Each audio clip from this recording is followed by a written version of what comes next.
Are you a crazy movement god, tap strafing all over the place, jumping from zipline to zipline, but somehow managed to not develop any game awareness? Or maybe you just enjoy playing with wall hacks but don't have the money to pay for them? Well, let me tell you, Seer is the right legend for you. Let's jump into this guide.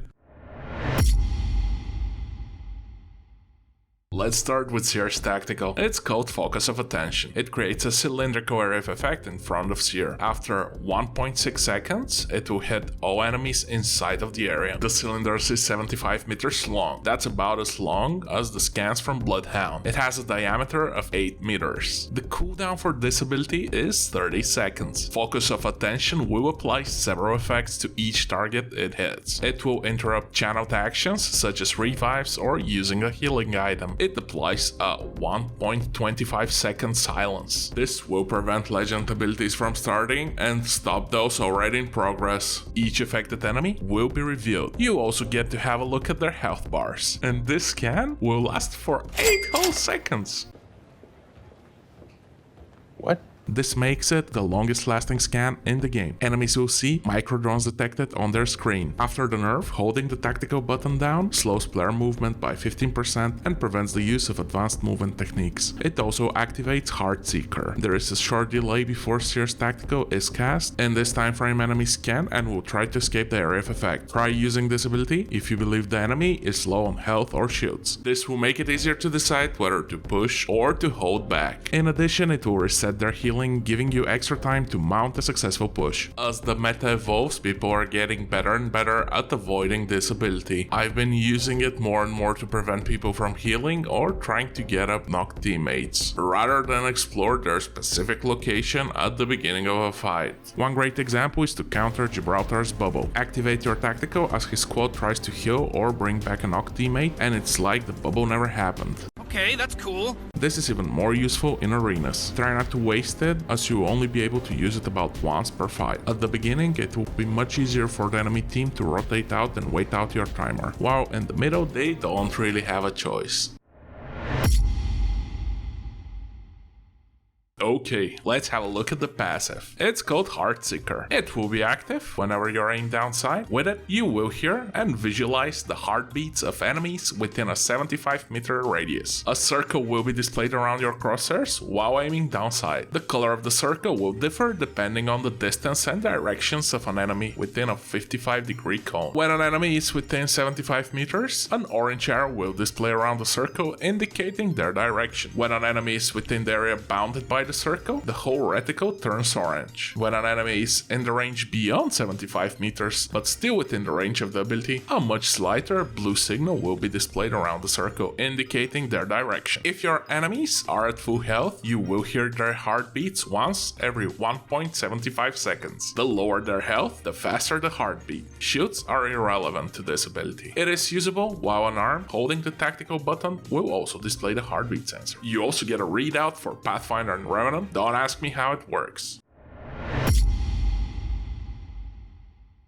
Seer's ultimate is called Exhibit. It works by creating a sphere of tiny drones that reveal the locations of enemies around you, moving quickly or firing their weapons. It lasts for 30 seconds and it has a cooldown of 2 minutes. The projectile at the center of the ultimate can be destroyed to cancel its effect. It has 125 HP. It's good to build the habit of putting it in an area where the projectile isn't in the open, as it's quite easy to destroy. You can put it behind cover, on some high ground, or any other awkward spot you can see. It doesn't take a genius to realize that 20 seconds worth of information is better than 4 seconds. Players crouching or in the air will not be revealed by the ability. You and your squad will also see the amount of enemies that are detected on your screen. While the information is only in a very limited area, it is extremely useful. You can use it to decide whether to revive a teammate or to push into an enemy. Do be careful, as a team can still walk up to you undetected. Before you activate it, try to analyze where the fight is going. Try to capture a decent chunk of the action inside your sphere. Don't forget about Revenant. That sneaky boy can move into it undetected thanks to his passive. While he's crab walking, he remains undetected. A lot of inexperienced players using Seer will throw the ultimate as soon as they hear steps, only to discover that it's a solo rat or an entire team that was far enough to run away and reposition away from the ultimate. In addition, if you don't need the information in order to win the fight, then save it for the end. If you activate it while you loot, this will discourage most squads waiting for a third party, or at least give you the info if they decide to go for you.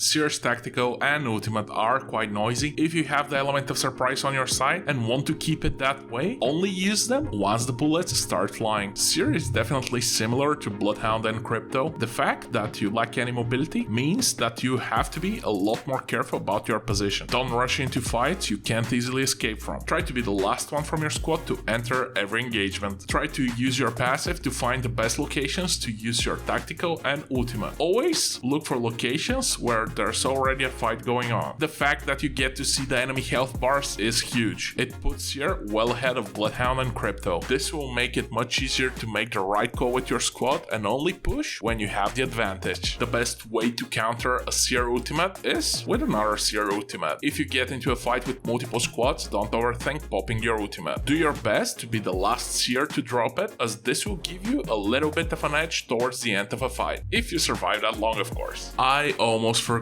my super secret Seer tip that is going to break the internet. Seer can scan survey beacons. Pretty cool, I know. Seer is a recon legend. This is quite useful, especially in ranked, where you're more likely to be looking for an early position in the final circle. You're stuck in the animation for quite a while, so watch out for those cravers before you start scanning. If by some miracle you're still watching, thank you. Don't forget to write the secret word moth in the comments to join the 100% crew.